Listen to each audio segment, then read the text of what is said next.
হঠাৎ করেই ডিসিশন নিলাম আর সবাই মিলে একসাথে ঘুরতে চলে আসলাম কক্সবাজারে। ঘুরে বেড়াতে আমার এমনিতেও অনেক ভালো লাগে, আর সেইটা যদি হয় পানির এলাকা তাহলে তো কোনো কথাই নাই। আজকে আমরা নাটোরের মিনি কক্সবাজারে ঘুরতে যাচ্ছি। সুন্দর একটা বোরখা পরে রেডি হয়ে নিছি, আর সাথে ম্যাচ করে ব্ল্যাক কালার পুকি হিলস পরলাম। টাইগার প্রিন্ট আমার এমনিতেও অনেক পছন্দ, আজকে টাইগার প্রিন্টের আবায়া পরছি। ভাবিরা আসছে আমাদের বাসায় ঘুরতে, ভাবিদেরকে নিয়ে অনেক সুন্দর সুন্দর জায়গায় ঘুরে বেড়াইছি। আর আজকে আমরা যাচ্ছি মিনি কক্সবাজারে নাটোরের পাটুলে। গাড়িতে চড়ে রওনা দিয়ে দিলাম। ওইখানে যেতে আমাদের সময় লাগবে প্রায় আধা ঘন্টার মতো। অর্ধেক রাস্তা আসার পর আমরা ছোট্ট একটা ব্রেক নিলাম এই সুন্দর জায়গায়। এই জায়গাটা কিন্তু আসলে অনেক বেশি সুন্দর। আমরা যখনই পাটুলে যাই এই জায়গাটাতে একবার হলেও দাঁড়াই। এখানে কিছু ছবি তুললাম। আমার পড়া সুন্দর এই আবায়াটা কিন্তু আমার বিজনেস পেজ মা হাতেই তোমরা পেয়ে যাবা। এই জায়গাটা একটু ঘুরে বেরিয়ে ব্রেক নেওয়া শেষ করে আবারও গাড়িতে উঠে পড়লাম। আর মাত্র 10 মিনিটের মধ্যে আমরা চলে আসলাম পাটুলে। আর কিছুদিন পর একদম এইখান পর্যন্তই পানি চলে আসবে। বর্ষার সময় এই পুরা বিল একদম পানিতে ভরপুর থাকে। এই জায়গাটাকে মেইনলি নাটোরের মিনি কক্সবাজার বলা হয়। এখন তো আমরা গাড়ি নিয়ে আসতে পারলাম, কারণ মাঝখানের রাস্তাটা এখন পর্যন্ত ডুবেনি। তবে আর কয়েকটা দিন গেলে পুরা বিলটা একদম পানিতে ভরে যাবে, তখন নৌকায় করে ঘুরতে আরো বেশি ভালো লাগবে। এখন তো মাত্র পানি আসা শুরু হয়েছে, তবে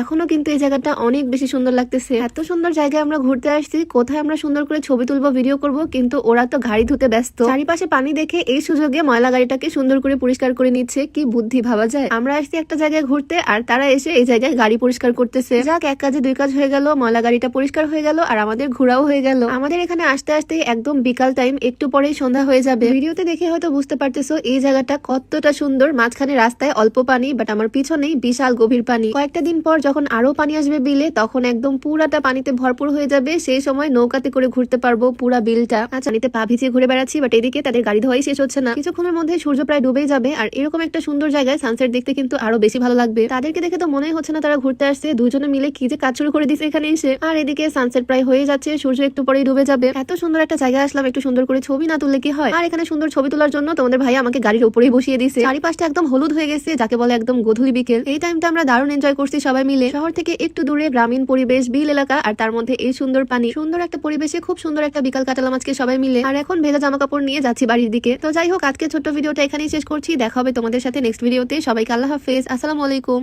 প্রায় আধা ঘন্টার মতো। অর্ধেক রাস্তা আসার পর আমরা ছোট্ট একটা ব্রেক নিলাম এই সুন্দর জায়গায়। এই জায়গাটা কিন্তু আসলে অনেক বেশি সুন্দর। আমরা যখনই পাটুলে যাই এই জায়গাটাতে একবার হলেও দাঁড়াই। এখানে কিছু ছবি তুললাম। আমার পড়া সুন্দর এই আবায়াটা কিন্তু আমার বিজনেস পেজ মা হাতেই তোমরা পেয়ে যাবা। এই জায়গাটা একটু ঘুরে বেরিয়ে ব্রেক নেওয়া শেষ করে আবারও গাড়িতে উঠে পড়লাম। আর মাত্র 10 মিনিটের মধ্যে আমরা চলে আসলাম পাটুলে। আর কিছুদিন পর একদম এইখান পর্যন্তই পানি চলে আসবে। বর্ষার সময় এই পুরা বিল একদম পানিতে ভরপুর থাকে। এই জায়গাটাকে মেইনলি নাটোরের মিনি কক্সবাজার বলা হয়। এখন তো আমরা গাড়ি নিয়ে আসতে পারলাম, কারণ মাঝখানের রাস্তাটা এখন পর্যন্ত ডুবেনি। তবে আর কয়েকটা দিন গেলে পুরা বিলটা একদম পানিতে ভরে যাবে, তখন নৌকায় করে ঘুরতে আরো বেশি ভালো লাগবে। এখন তো মাত্র পানি আসা শুরু হয়েছে, তবে এখনো কিন্তু এই জায়গাটা অনেক বেশি সুন্দর লাগতেছে। এত সুন্দর জায়গায় আমরা ঘুরতে আসছি, কোথায় আমরা সুন্দর করে ছবি তুলবো, ভিডিও করব, কিন্তু ওরা তো গাড়ি ধুতে ব্যস্ত। চারিপাশে পানি দেখে এই সুযোগে ময়লা গাড়িটাকে সুন্দর করে পরিষ্কার করে নিচ্ছে। কি বুদ্ধি ভাবা যায়।